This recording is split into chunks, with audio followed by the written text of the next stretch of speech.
Salud amigos, tripulantes de nuestra querida, contaminada y única nave espacial. La misma que, desde la última vez que nos vimos por estos medios, ha dado 3 vueltas sobre su eje imaginario y, por supuesto, sigue generando acontecimientos en pleno desarrollo. Y hay, después de los encontronazos entre las nuevas grandes potencias, la sensación de que se buscan conflictos en las áreas de influencia, pero alejadas de los centros geopolíticos de poder. Es una opinión, a lo mejor coinciden conmigo. En todo caso, es lunes y no hemos ingresado ninguna estadística. Estamos aquí cumpliendo con nuestro deber. En un ala hay una plegaria respecto a la salud, pero esa es la función y el deber ser. No faltarles a ustedes y de esa manera cumplimos, porque ustedes no faltan nunca de ese lado del receptor. Los números así lo indican. Seguimos en primer lugar. Y donde quiera que se encuentren, muchas gracias por permitirnos estar allí con ustedes. Vamos entonces a ingresar a una dinámica que parece lejana y extraña, pero no debería parecer tan lejana ni tan extraña porque se trata del reacomodo de las áreas de influencia de las grandes potencias que ya no juegan igual, por lo menos varias de ellas, porque hay potencias emergentes, a cómo terminó el reacomodo del mundo después de la dramática, sangrienta Segunda Guerra Mundial y después de la Guerra Fría y después de Vietnam y todo aquello. Sin más trámites. Vamos a comenzar esto en Nigeria y ya verán por qué. Las zonas aparentemente menos noticiosas saltan al primer plano. Ahora en el planeta todo hay que prestarle atención.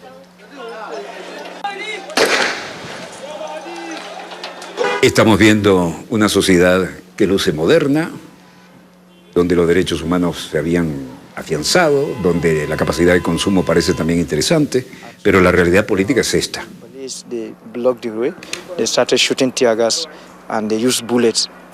Este del movimiento islámico de Nigeria, un juvenil manifestante Abdullah Muhammad, dice: al llegar a Abia, la policía nos impidió el paso, comenzaron a disparar gases lacrimógenos y utilizaron balas. Hay mucha gente cuya muerte se confirmó, pero todavía tenemos que conocer el número de las personas que murieron hoy. He visto 24 cadáveres hasta este momento y oí que el ejército tiene 9 cadáveres guardados en Asokoro y también arrojaron 3 cadáveres en Gwalagwala. En un vehículo quemado de la policía daba parte de la idea de cómo están las cosas. Presidente del Comité Senatorial sobre la Política, Isaac Moses, dijo: no estoy contento con lo que está pasando, no estoy contento con que se culpa al gobierno, pero sé que tenemos que encontrar una manera muy pacífica de resolver el problema. Significa la liberación de su líder arrestado domiciliario, donde vamos a tratar de apoyarlo. Varios miembros del movimiento islámico de Nigeria, IMN, en la carretera marchando con sus consignas.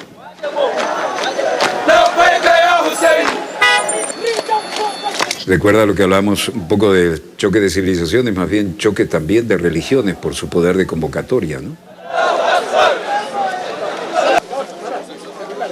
La policía abrió fuego contra manifestantes y ellos es lo que están ahora protestando. Un grupo chiita nigeriano titular se prepara para enterrar a los manifestantes muertos por las fuerzas de seguridad. Y esto es en Mazawa, Nigeria.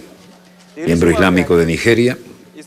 Y Abdullah Muhammad diciendo, líder del movimiento islámico de Nigeria, ¿no? La razón por la que estamos aquí es para dar a nuestros hermanos y hermanas que fueron asesinados sin piedad por el gobierno de Nigeria, por los guardianes de la brigada de aquí, en Kugbo, una sepultura digna. Tenemos 24 cadáveres con nosotros, 4 han sido enterrados en Kefi, tenemos 20 aquí más. Le daremos oración y los entregaremos a la manera islámica. Varios de los cuerpos cubiertos con paños verdes, depositados directamente sobre la tierra, como corresponde. Yo, como un chiita, hoy he llegado con mi certificado de defunción, ya que bajo el gobierno de Buhari, cualquier chiita en Nigeria está bajo una amenaza y puede ser abatido cualquier día, a cualquier hora y en cualquier momento. No estamos seguros, estamos en peligro de extinción en Nigeria. Vaya acusación, ¿eh? Y el mundo no estaba viendo esto, ¿eh? Gente que rinde honores, que canta con orgullo y que llora.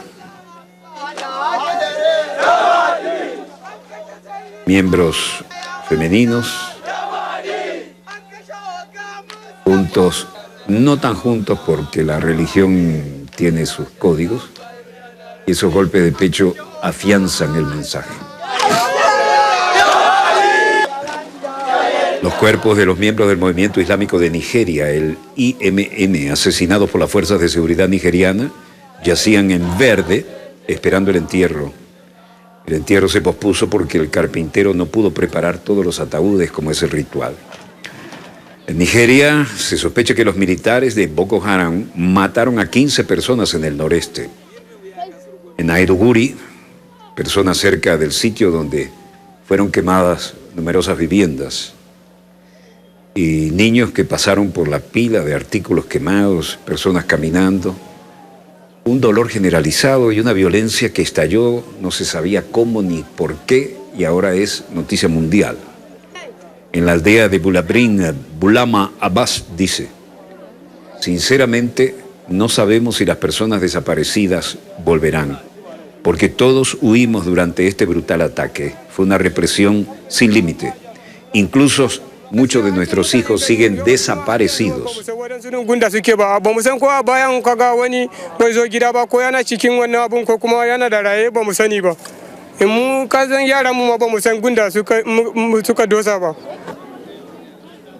El hermano continente negro sufriendo las de Caín en estos reacomodos geopolíticos, ¿no? Los niños buscan en los restos de las viviendas quemadas utensilios para cocción de algunos alimentos. Mujeres con bebés se sientan a esperar, no se sabe qué ayuda, de dónde vendrá.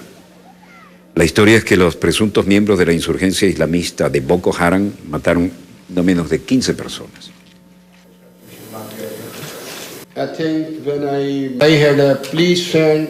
Abogado de Asia Bibi, mujer cristiana liderada y liberada, deja Pakistán. ¿Por qué? Porque se transformó en un objetivo.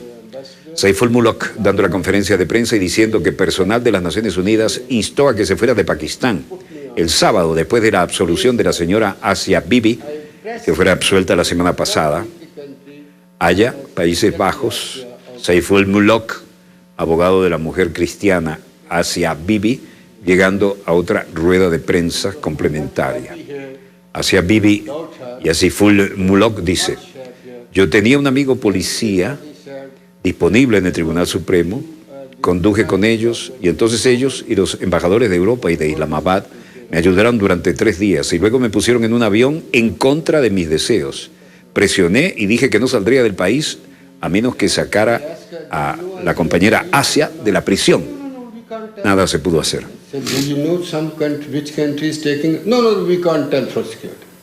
Así que no estoy feliz de estar aquí sin ella, porque podría haber sido mucho más feliz, pero todo el mundo me decía: no, usted es el objetivo principal en este momento y hay que sacarlo. Niños yemeníes son las principales bajas cuando bandos en conflicto bloquean entregas de ayuda, nada menos que de la UNICEF, el organismo de las Naciones Unidas. UNICEF, Grit Kepler, dice: si hay una figura que me gustaría usar para decirle al mundo cuán grave es la situación de los niños en Yemen, es el hecho de que hoy, cada 10 minutos en Yemen, está muriendo un niño por enfermedades prevenibles. La desnutrición es una de las causas, y las más importantes son las altas tasas de mortalidad por diferentes niveles muy bajos de vacunación.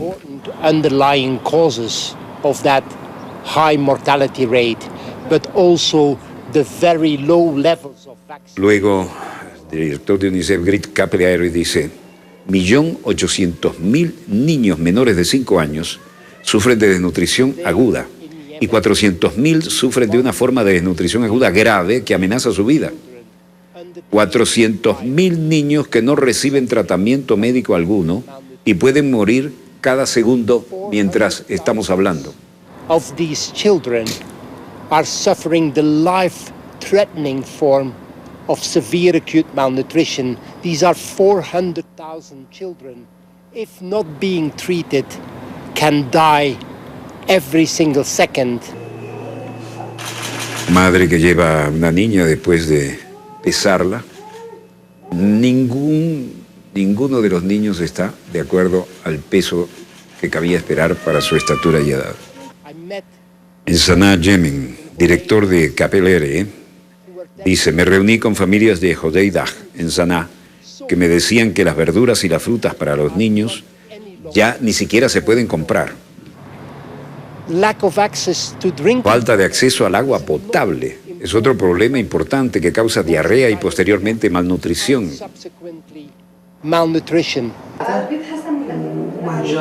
Los voluntarios hacen lo que pueden con lo que tienen, pero el tema ya es apabullante por la dramática situación en que están los niños y por la cantidad de ellos que hay que atender con recursos menguantes. El director KPLR dijo, esperamos mucho que en Suecia, a finales de este mes, todas las partes en conflicto se unan y todas las partes piensen en estos millones de niños que sufren aquí en Yemen y pongan el interés de estos niños en el centro de sus discusiones, que lo pongan en su agenda, en un lugar importante. Y si lo hacen, hay un brillante futuro para los yemeníes que esperan.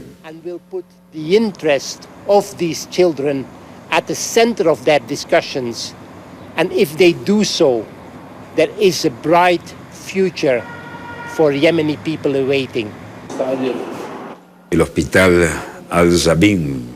La realidad es que un niño yemení menor de 5 años muere cada 10 minutos a causa de enfermedades prevenibles por desnutrición grave.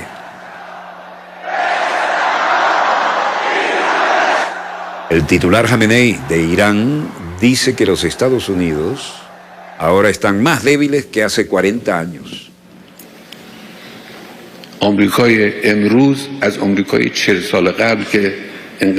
Los Estados Unidos son mucho más débiles hoy de lo que eran hace 40 años cuando la revolución de 1979 resultó victoriosa.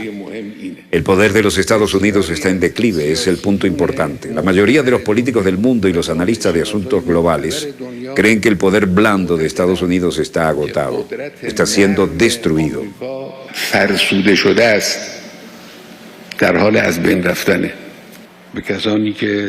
Y agregó, aquellos que quieren que nos comprometamos con Estados Unidos elaborando un plan infundado, Estados Unidos está en declive.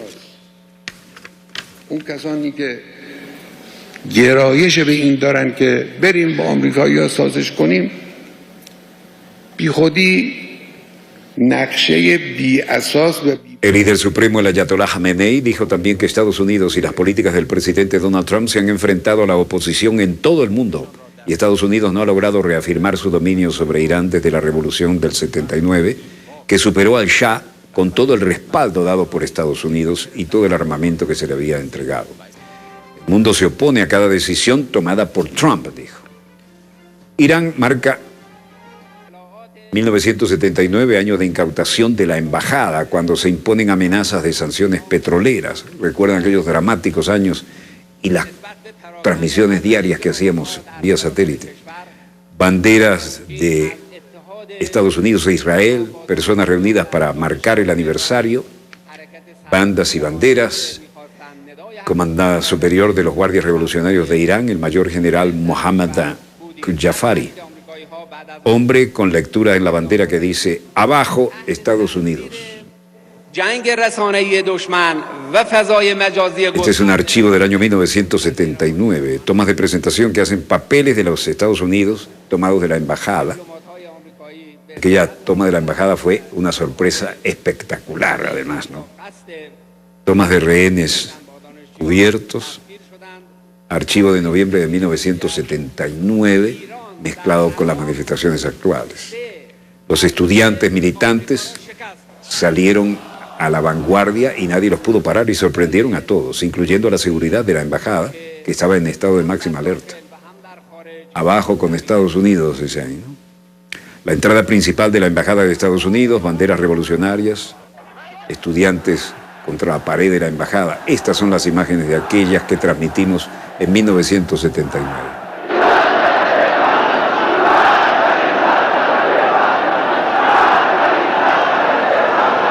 Abajo Carter, refiriéndose al presidente Carter, y abajo el Shah, refiriéndose a su propio monarca. Los rehenes hombres sentados en filas, femeninas que recorren el escenario, dando manos y abrazos a los rehenes varones.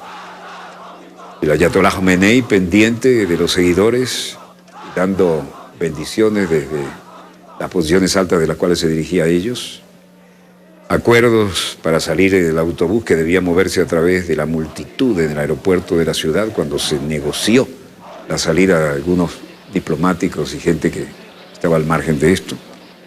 Entonces en Wiesbaden, Alemania también, estaba en uno de los lugares donde fueron recibidos, ¿no?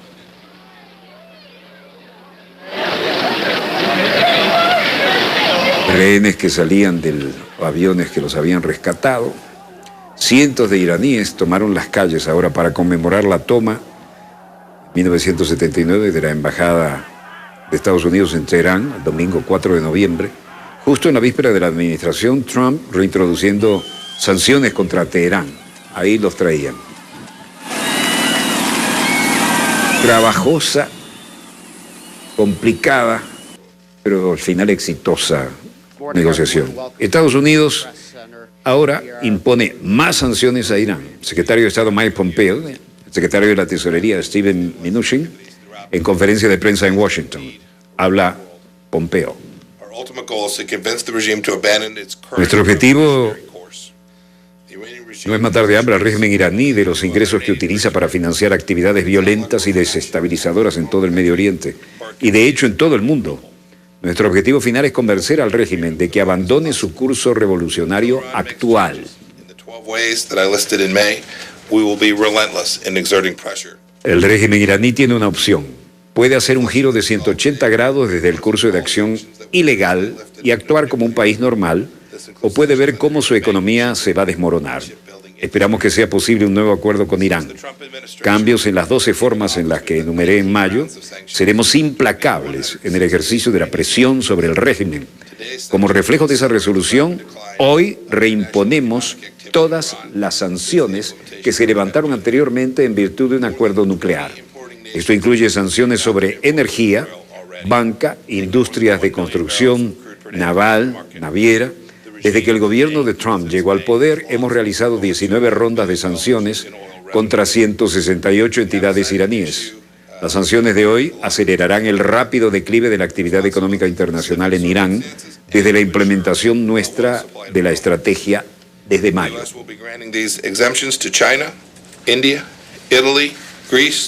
Más de 20 naciones importadoras ya han puesto a cero sus importaciones de petróleo crudo, sacando más de 1 millón de barriles de crudo por día del mercado. El régimen a esta fecha de mayo ha perdido más de $2.500 millones de dólares en ingresos petroleros.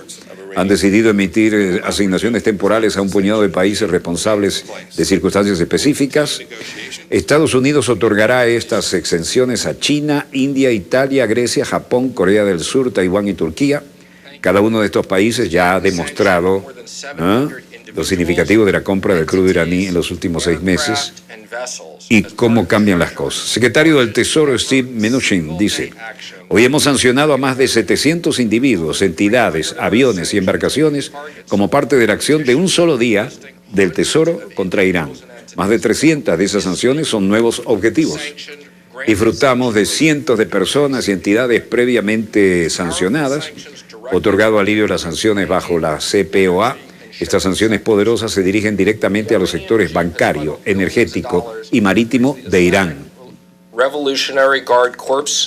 El régimen iraní ha canalizado miles de millones de dólares para la fuerza del Cuerpo de Guardia Revolucionaria Islámica a través del sector bancario. El hombre que hoy incluye 50 bancos iraníes y sus extranjeros y subsidiarias nacionales en relación con el apoyo del régimen de Irán al terrorismo internacional, la proliferación de la destrucción masiva o sus medios de entrega y los abusos de los derechos humanos.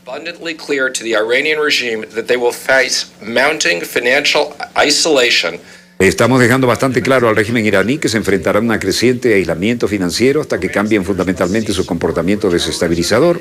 Los líderes iraníes deben dejar de apoyar el terrorismo y poner fin a las actividades regionales destructivas de inmediato. Deben tener misiles balísticos y abandonar sus ambiciones nucleares. Si intentan evitar nuestras sanciones, tomaremos medidas para interrumpir su actividad una y otra vez. La presión máxima ejercida por Estados Unidos es solo a las empresas de todo el mundo deben saber que cumpliremos estrictamente nuestras sanciones. Companies around the world need to know we will be strictly enforcing our sanctions. Como si fueran el Vaticano, Urbi et Orbi, ¿no? Hacen sanciones con Irán, nosotros los sancionaremos a ustedes. Y ahora, Steven Mnuchin, del Tesoro, dice: no creo que alguna vez hayamos dicho que se relaciona con los países europeos que estarán exentos. Creo todo lo contrario. Hemos dicho que esperamos que cumplan las sanciones. Dicho esto, hay ciertas transacciones que pueden seguir haciendo, ya sean transacciones humanitarias o específicas en las cuentas restringidas. Mike Pompeo dijo: es completamente claro que la República Islámica de Irán es la fuerza desestabilizadora en el Medio Oriente hoy.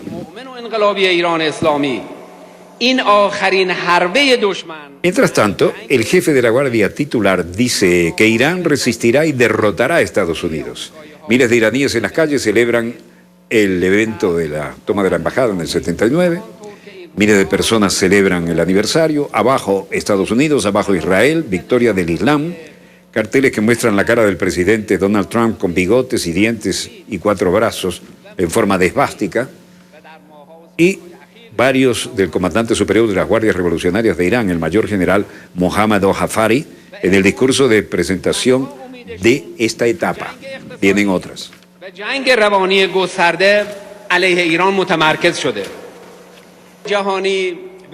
Hoy la única esperanza de Estados Unidos es una guerra económica, psicológica, centrada en Irán. Todos los planes de Estados Unidos y sus planes de sanciones económicas serán derrotados por la resistencia continua del pueblo. Y lo dice el máximo comandante de la Guardia Revolucionaria de Irán, el mayor Mohammad Ali Jafari. Las relaciones entre Estados Unidos e Irán son tensas, ya que Washington va a reintroducir sanciones de gran alcance para las ventas de petróleo y el sector bancario de Irán el lunes 5 de noviembre. Washington está tratando de forzar a la República Islámica a negociar. Y Rouhani dice que Irán quebrará las sanciones de Estados Unidos. La República Islámica de Irán puede vender su petróleo hoy y continuará vendiendo si Dios quiere. Habíamos vendido nuestro petróleo incluso si no hubiera otorgado exenciones para 8 países. Le dije a todos los líderes mundiales que conocí en la Asamblea General de la ONU que esta vez romperemos con orgullo la sanción de Estados Unidos porque es cruel, porque está en contra de la ley, en contra de los tratados y en contra de la resolución de la ONU. Y todos deben hacer lo mismo, de acuerdo con la resolución 2231 de la ONU. Todos los países del mundo están obligados a hacerlo y luchar contra Estados Unidos. برخلاف قطعنامه سازمان ملل پس ما افتخار میکنیم این تحریم ظالمانه رو بشکنیم. Deberíamos romper por completo esta sanción y lo haremos con la ayuda de Dios, con la ayuda de las personas y con la unidad en nuestra sociedad. Debemos hacer que los estadounidenses comprendan claramente que no pueden hablar con la nación iraní con un lenguaje de fuerza, de amenaza, de presión y de sanción. Los estadounidenses deben ser castigados una vez y para siempre.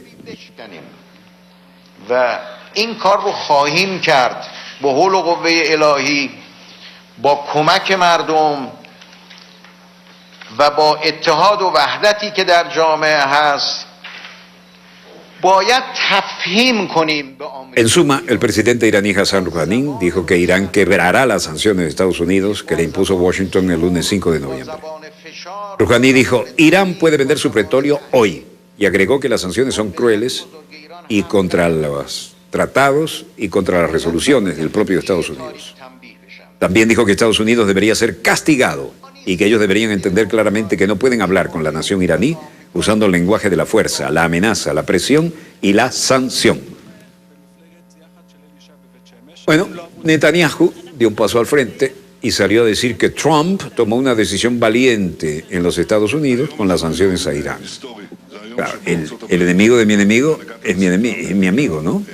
Pero de todas maneras había muchas previas bajo mesa vinculaciones. Es un día en que Estados Unidos, encabezado por el presidente Trump, ha impuesto las sanciones más severas a Irán, las sanciones más severas que se han impuesto a Irán desde el esfuerzo de controlar y detener. Vemos que reducen su presupuesto de elementos agresivos que Irán mantiene en su territorio y más allá de su territorio. La segunda ola de sanciones, especialmente sanciones que se aplicaron impuestas SWIFT rápidas, un sistema de procesamiento de crédito bancario que utiliza el régimen iraní. De hecho, es usado en todo el mundo y complementa el impuesto a un gran control sobre el régimen terrorista iraní. Es decir, toda la banca jugando cuadro cerrado con Israel, por supuesto.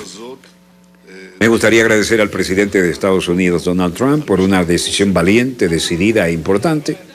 Creo que el problema contribuye a la estabilidad, a la seguridad de la paz. לנשיא ארצות הברית דונלד טראמפ על החלטה אמיצה ונחושה וחשובה. אני חושב שהדבר הזה תורם ליציבות, לביטחון ולשלום. זה נכון שיכול להיות עוד מהמורות בשטח. Este día es un día histórico, dijo Netanyahu en las declaraciones públicas a legisladores de su partido de la ultraderecha, el Likud. Me gustaría agradecer nuevamente al presidente de Estados Unidos, Donald Trump, por la valiente y decidida, importante decisión. Bueno,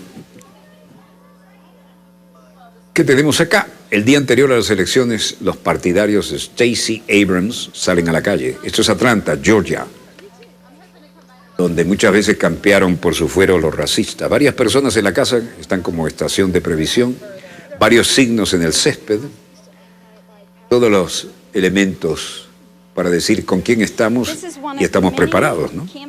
Jennifer Lund, voluntariado de Stacey Abrams, dice: tiene una mente analítica, es claro, es inteligente y se preocupa por todos los seres humanos. Y es por eso que se manifiestan en el cuidado de la salud, aumenta el Medicaid. Un estado no solo ayudará al área metropolitana, sino al sur de Georgia, en su parte rural. También me importa mucho la educación. Nosotros desesperadamente necesitamos más opciones de salud y cuidados que la parte rural de nuestro estado. A mí también me importa profundamente la educación y asimismo me importa muchísimo cómo tratamos a los inmigrantes que vienen a nuestro país. No digo si era para bien o para mal. And I also care deeply about how we treat the immigrants who come to our country. Paul Smith, voluntariado de Stacey Abrams, dicen: estoy realmente emocionado, realmente espero que Georgia pueda haber un cambio. Recientemente me ha desanimado nuestro clima político y solo quiero ver personas como Stacey que actúen porque van a ganar. Bueno, las voluntarias de Stacey Abrams, Lund Smith: soy fan de Stacey Abrams. Y en Glenwood, Georgia, Estados Unidos, por supuesto, varios de A.J. Jarrett, su padre Jimmy Jarrett, poniéndose a cubierto de las agresiones o los golpes que pudieran venir de los barrios cercanos, ¿no? Voluntarios salieron a las calles de Georgia para promover la candidata a gobernadora, la demócrata Stacey Abrams, que está comprometida en convertirse en la primera gobernadora negra de Estados Unidos. Bueno, ahora repongo para ustedes parte de la entrevista a 6 manos realizada en este programa Dossier a los doctores general Alberto González Cárdenas y profesor Vladimir Adriansas, consecuentes amigos de este programa Dossier, quienes comentan y aportan conocimientos sobre el muy delicado tema fronterizo en el sur y oeste de la República Bolivariana de Venezuela. Veamos y escuchemos. Inclusive en el día de hoy estuvimos hablando sobre el concepto de Estado-Nación. En el concepto de Estado-Nación se aplica y es para cuando en aquel momento hablé de Estado-Nación, era porque al finalizar la guerra de Westfalia se desarrolló una cantidad de aspectos filosóficos, políticos, que dan al concepto de Estado-Nación. Hasta el día de hoy, guerra de Westfalia. La de Westfalia. 1648. Sí. Pero entonces viene Tomahawk con su Leviatán y ahí empieza lo que se llama los estados modernos, Estado-Nación. Sin embargo, hoy inclusive con uno de mis profesores discutíamos el aspecto desde el punto de vista geopolítico, porque tiene razón, ¿no? El Estado-Nación se aplica para el Estado-Nación de que vamos a hablar sobre Colombia, el Estado-Nación colombiano, el Estado-Nación de los Estados Unidos, que también vamos a referirnos en el día de hoy. Pero en el caso de Venezuela, y es muy claro, nos lo dice la misma Constitución, en su artículo número 1, cuando llega y nos dice, ¿no?, que la República Bolivariana de Venezuela es irrevocablemente libre e independiente y fundamenta su patrimonio moral y sus valores de libertad, igualdad, justicia y paz internacional en la doctrina de Simón Bolívar, el Libertador. Sigue más abajo. Son derechos irrenunciables de la nación. No habla del Estado-Nación, habla de la nación. En la Constitución del 61 sí habla del Estado. En esta no habla de la nación. Entonces, quería hacer ese aclaratorio porque para terminar de leer el artículo, nos dice, son derechos irrenunciables de la nación, la independencia, la libertad, la soberanía, la inmunidad, la integridad territorial y la autodeterminación nacional. Ahora, ¿qué significa esto? Que dentro de la nación venezolana se encuentra el Estado y existe la sociedad civil. Entonces, nuestra nación está compuesta tanto por el Estado como por la sociedad civil. Entonces, hablamos de la nación venezolana, nos lo dice nuestra Constitución, ¿no? Y eso es una discusión que se presentó inclusive en el día de hoy, ¿no? Con un buen amigo nuestro, y que realmente digo, bueno, tiene razón, déjame aclarar el concepto, ¿no? ¿Por qué? Pero cuando me refiero yo al Estado-nación chino, ¿no? De la República Popular China, o el Estado-nación de los Estados Unidos, o el Estado-nación de Colombia, tengo que hablar de Estado-nación. Nuestra Constitución sí nos dice, habla de la nación. El 321 constitucional me habla de lo que es la sociedad civil, por la cual estamos nosotros integrando la sociedad. Tú eres parte de la sociedad civil, Vladimir, mi persona, todos somos integrantes, los que están aquí, camaradas, somos parte de la sociedad civil. Entonces, es una cuestión que había que aclarar para que nosotros aprendamos y manejemos bien nuestra Constitución. La nación venezolana. No, digámoslo otra vez, la diferencia entre nación, Estado, nación. Sí. Entonces, ¿qué significa? Vamos a clarificar y para concluir este punto, es el Estado-nación de Colombia, el Estado-nación de Estados Unidos, el Estado-nación cualquiera de los países del mundo, e inclusive cuando uno está hablando de Estado-nación en otros foros, ¿no? Se confunde porque prácticamente se desprenden todos esos conceptos desde Westfalia para acá, los estados modernos. Pero nuestra Constitución en el 99 nos dice que es la nación. Entonces, ¿qué significa? Que la nación venezolana, como nación, tiene en sí el Estado y la sociedad civil, que conforman la nación venezolana. Sin embargo, para no confundir mucha nuestra teleaudiencia, es que dentro de la nación venezolana tenemos varias naciones. Está la nación Yanomami, la nación Pemón, la nación Guajira, tenemos varias comunidades indígenas que son nación como tal. Mas dentro de su nación no está el Estado. Entonces hay que clarificar eso para no saber manejar los conceptos y no entrar en ciertas disyuntivas o equivocaciones. Lo digo esto porque hay dentro de esta sociedad civil, están los catedráticos, están los académicos y manejan conceptos. Entonces dice, mira, vale, pero tú ¿por qué hablaste del Estado-Nación? Porque es la verdad. Si nosotros dependemos de Thomas Hobbes, que fue el primero que habló del Estado-Nación, del Estado moderno, de ahí para acá empezamos a Locke, una cantidad inclusive pasamos hasta por la Revolución Francesa y llegamos hasta Bolívar, que entramos a hablar de lo que se llama la Revolución Bolivariana. Entonces entramos en materia del día de hoy, lo que es qué nos está pasando en el día de hoy a Venezuela. Entonces encontramos que aquí y hay unas láminas, que por ahí creo que es la primera lámina del problema, que está por allí, no sé, me la puede poner director, por acá. Si las tiene a disposición, si no, vamos a empezar. Me la enfoca aquí, que ya aquí la cargo también. Me dice el señor coordinador que esperemos un momento. ¿No? Sigamos hablando. La enfoca aquí la tengo yo, y después cuando esté ahí me la vuelvo a enfocar, pues. ¿No? Okay. Entonces, ¿cuál es el problema que tenemos actualmente nosotros aquí en Venezuela? Realmente tenemos una situación donde viene... Aquí tenemos. Exactamente, gracias. Esa misma es. Donde tenemos aquí es un problema estructural, vamos a llamarlo de esa manera, porque son varios elementos que se incrustan en el problema, pero es específicamente lo que es el capitalismo versus el socialismo del siglo XXI. Son dos modelos que están confrontados actualmente. Tenemos el modelo capitalista, cuando sale Adam Smith con la riqueza de las naciones en 1776, posteriormente, más adelante, se viene el presidente James Monroe con la doctrina de Monroe en 1823 para establecer e ir apropiándose de la riqueza de las naciones. Pero ¿cuáles naciones de las que estamos hablando? Cuando más adelante John Sullivan, que era un columnista, ¿no?, con lo que se llama su término del destino manifiesto, justifica lo que se llama apoderarse de las naciones de ahí para abajo, inclusive hacia el sur del río Mississippi. Entonces, tenemos inclusive más adelante, en 1913, 1912, perdón, que fue el presidente William Howard Taft, que lo estuvimos también hablando en el día de hoy, sí, donde él dice que no está muy lejos no está muy lejos para ver la bandera de los Estados Unidos colocada desde el Polo Norte hasta pasando por Panamá, ¿no? Y hasta la Patagonia, una sola bandera. ¿Qué significa eso? Que prácticamente ese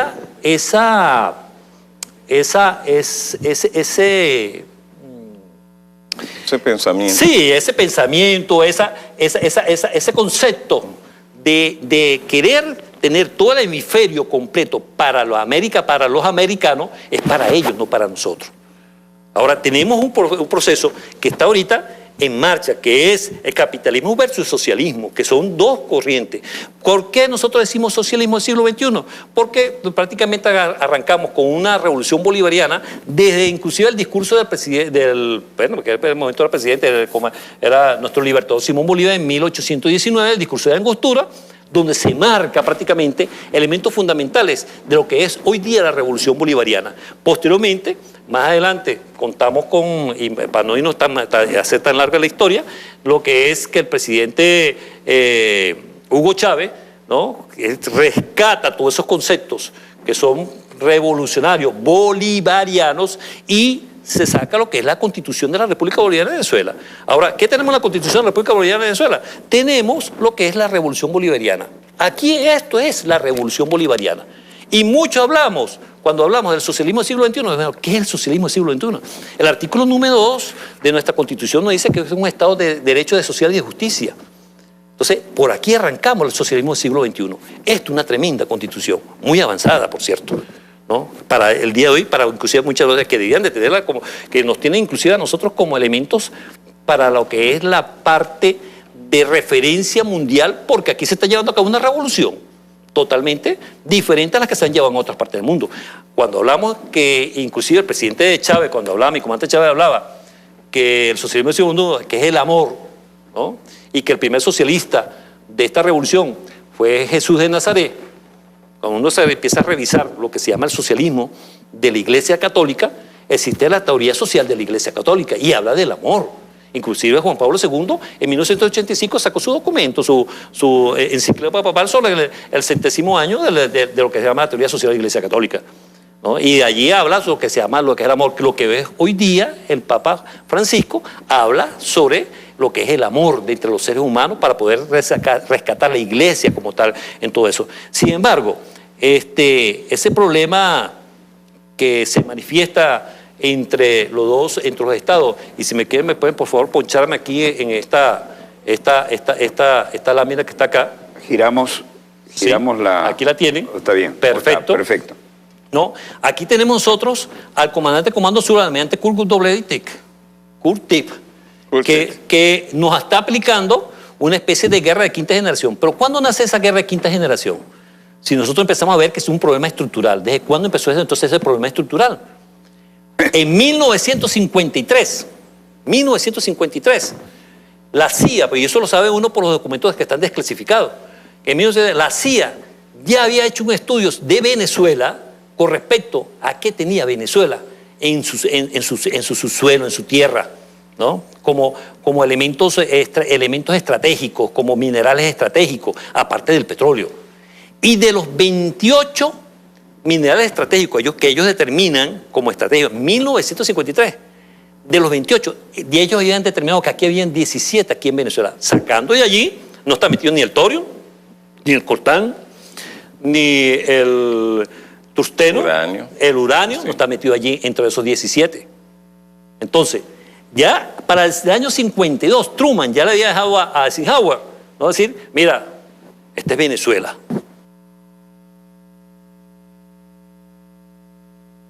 Rosso Grimau, que fue el parlamentario venezolano que desarrolló este mapa hace varios años. ¿Puedes repetir el nombre?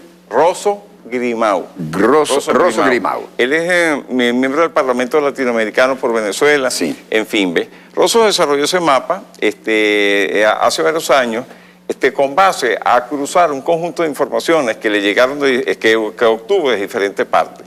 Entonces, la conclusión que ellos sacan cruzando esa información son que ahí habían 33 bases militares, 5 establecimientos de la CIA, pero el planteamiento focal de él en ese momento era que alrededor de la frontera venezolana se desarrollara un conjunto de bases de paz Esas bases de paz. Bases de paz. Sí, bases de paz. O sea, ¿Eso qué eufemismo es? Sí, establecer un cinturón a lo largo de la frontera, de crear con participación nacional e internacional una suerte de cinturón que evitara justamente cualquier penetración de parte de Colombia en un elemento de guerra. El tío Sam de la orden. Sí, por supuesto, y la idea era integrarse de esa perspectiva para evitar justamente cualquier conflicto, y él hizo ese planteamiento. Ese planteamiento de repente no prosperó del todo. Sin embargo, tuvo mucha repercusión en su momento. Sin embargo, el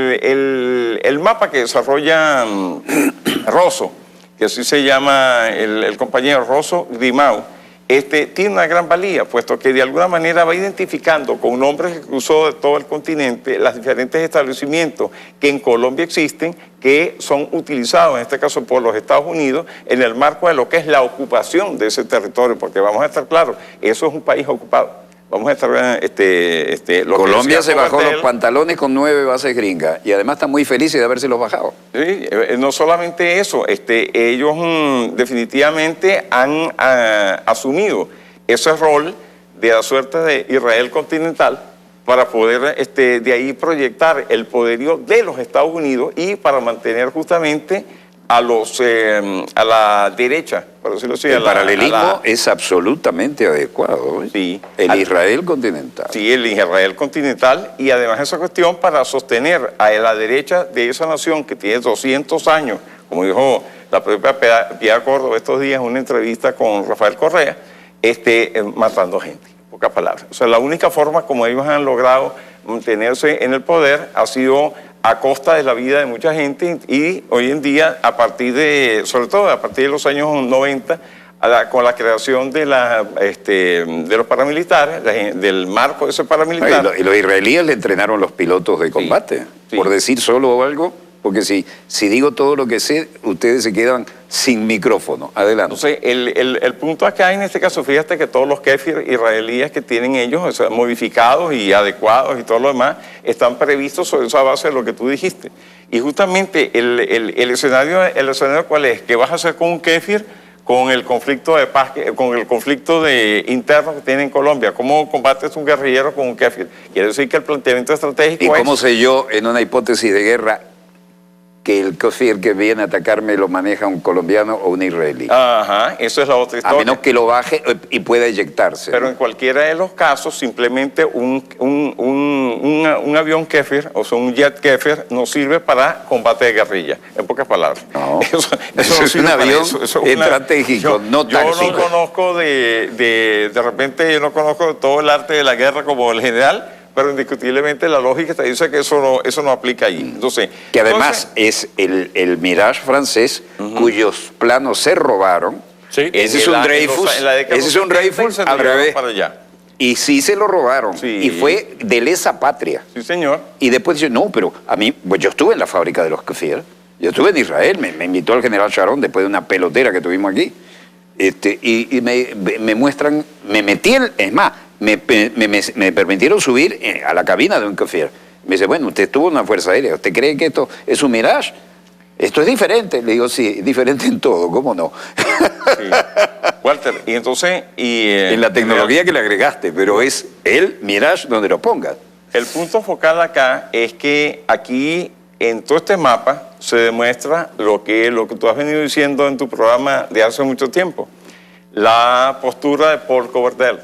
Paul Coverdell, indiscutiblemente, para dominar a Venezuela, hay que ocupar militarmente a Colombia. Y de ahí que uno viene sosteniendo que eso es un país ocupado. Pero un país ocupado en el cual se ocupa con una estrategia muy particular, que es el combate a las drogas. Y ese combate a las drogas empieza con el plan Colombia, luego con el plan Patriota y luego con todos los demás planes hasta ahora. Y da la casualidad que se hace un simulacro, por decirlo así, de y digo simulacro porque en la práctica, en lo que va de que se firmó el convenio, se firmó el acuerdo de paz desde 2016 para acá. Que no se ha cumplido. Por Dios, hay 300 muertos. Eso lo denuncia inclusive Piedad Córdoba. 300 muertos. 300 muertos a lo cual hay que sumarle todos los muertos que hubo en la época en la Unión Patriótica, todos los desaparecidos. Ella habla de una serie de elementos que llama la atención lo siguiente: refugiados internos entre 7 y 8 millones. Por supuesto, todo el marco de los paramilitares en plena operación todavía. Y estamos hablando de que, según habían cifras, decían que habían alrededor de 43.000 desaparecidos, y ya no. Ella dice que hay más de 60.000 desaparecidos en este conflicto. Y la fosa más grande del mundo, colectiva. Sí, exacto. Fosas del mundo. Inclusive algo que a mí me impactó muchísimo, porque honestamente yo no lo había visto de esa manera, algo que me parece horrible. Lo que ella llama una casa de pique. ¿Qué es una casa de pique? Eso es muy casa interesante. de pique donde pican a las personas para desaparecerlas. Eso es algo atroz desde todo punto de vista. Pero a esto hay que sumarle, Walter, general, lo siguiente, que es la relación que existe entre ese poder en Colombia, esa ocupación, y un detalle que es la industria de la droga. La industria de la droga indiscutiblemente llama la atención otro detalle que ya hace público. Fíjate que, según la Oxfam, dicen ellos que el 81% de las tierras cultivables de Colombia pertenece al 1% de la población colombiana. Sí, pásame por favor la siguiente... es decir, están como en la época de la colonia. Sí. En esa lámina que ustedes pueden ver en pantalla, se nota un crecimiento de todo lo que es ha subido 52% entre 2016 y 2017 la superficie cultivada de coca en Colombia. Esos son datos... Todas las barritas verticales en azul celeste es cultivo de coca. Cultivo de coca. Ahora, lo que llama la atención de esa cuestión es que subió entre 2016 y 2017 el 52% del cultivo de coca. Y entonces uno dice, bueno, si el 52% del cultivo de coca, es decir, la coca ha subido en el 52% y más bien los campesinos se están muriendo de hambre, puesto que los paramilitares no los dejan sembrar los cultivos tradicionales, ¿a quién pertenece esos cultivos? Si el 81% de las tierras cultivables del país pertenece al 1% de la población. Quiere decir que la oligarquía terrateniente colombiana es narcoterrateniente colombiana es la que está detrás de ese cultivo, impulsando todos esos elementos, porque no me van a decir que un dueño de un terreno no sabe qué fue lo que sembraron en él. Que sembraron allí.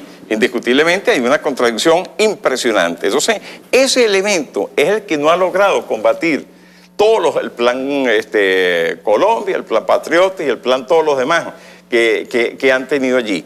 Como tampoco ha logrado combatirlo nadie de la presidencia de la República de ese país. ¿Por qué? Porque forma parte de la misma cofradía. No llegan a la presidenta si no entran en el juego. No, por supuesto que no. Indiscutiblemente ahí tienes un elemento que es focal y que es fundamental para poder entender la geopolítica que se hace de parte. O sea, ¿por qué el rol de la oligarquía colombiana ha sido el rol de sumisión desde tiempos de Santander a los Estados Unidos, pero cómo ahora... El traidor Santander. Sí, el traidor Santander a los Estados Unidos, pero cómo, y con esto termino la idea, cómo ellos hoy en día, para sostenerse en el poder, echan mano de una ocupación de su territorio para poder a partir de allí proyectarse continentalmente y específicamente sobre la República Bolivariana de Venezuela.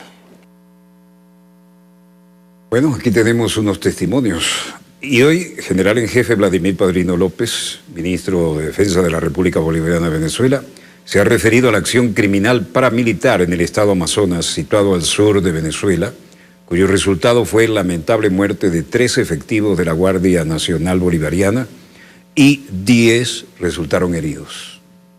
Los efectivos fallecidos fueron el sargento primero Alfredo Antonio Solano Guevara, el sargento primero Roberto José Artorona. Para hacer del conocimiento oficial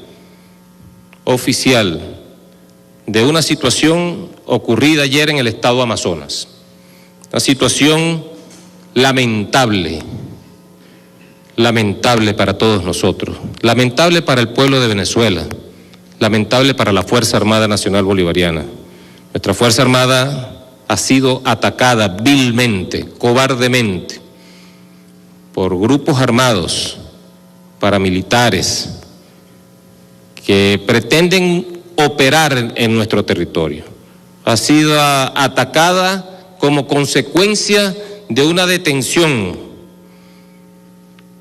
de un grupo de personas, 9 exactamente, que ocurrió en el barrio Escondido 3 de la parroquia Fernando Girón Tobar. Esto fue en el municipio Atures del estado Amazonas. Allí ocurrió la detención de estas 9 personas, quienes portaban armas de fuego, armas de guerra, fusiles, pistolas, un facsímil también tenían posesión de él, y una granada fragmentaria. Estos individuos, por supuesto, fueron inmediatamente puestos a orden del Ministerio Público, como corresponde en nuestro Estado de Derecho. Y en represalia, esta detención fue en tempranas horas de la mañana, en represalia, ya cerca del mediodía, a final de la mañana, día de ayer, 4 de noviembre, nuestra Fuerza Armada Nacional Bolivariana, haciendo sus labores de escudriñamiento, de patrullaje en toda la frontera, en la comunidad de Picatonal, también en el mismo municipio, en Amazonas, fueron emboscados vilmente, y han asesinado a 3 compañeros de nuestra Fuerza Armada Nacional Bolivariana, 3 guardias nacionales, 3 jóvenes soldados de nuestra Fuerza Armada Nacional Bolivariana fueron asesinados en este sector por este grupo criminal, que es producto de la guerra interna que vive Colombia. Hemos identificado preliminarmente a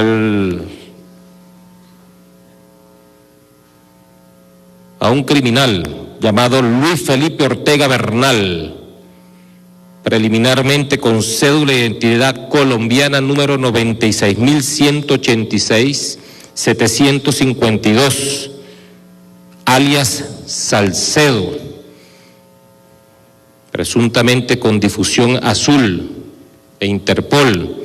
Está detenido junto a otras 8 personas. Pero estos grupos que pretenden operar en territorio venezolano han incursionado en nuestro territorio y han acabado con la vida de 3 hombres, valiosos hombres para nosotros, jóvenes, patriotas, soldados, que estaban allí cumpliendo con su deber, resguardando nuestra soberanía, nuestra integridad territorial.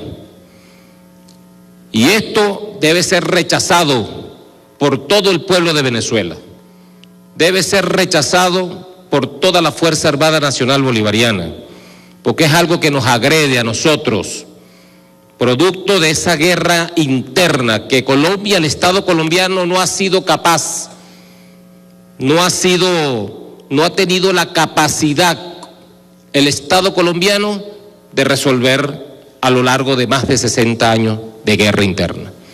Y que todo eso, coloca a Venezuela como víctima, siempre como víctima. Siempre Venezuela es una víctima de la agresión colombiana de sus grupos violentos que pretenden pasar para acá. Nosotros rechazamos la presencia de cualquier grupo armado, llámese como se llame, de la naturaleza que sea. Es una instrucción de nuestro presidente Nicolás Maduro, siempre lo ha sido, siempre. Ha sido una línea de la revolución bolivariana. En Venezuela no hay cabida para grupos armados, para grupos al margen de la ley, de grupos paramilitares. No hay cabida en nuestro territorio para estos grupos. y rechazamos con contundencia la incapacidad del Estado colombiano de no poder controlar sus grupos, su violencia y su narcotráfico.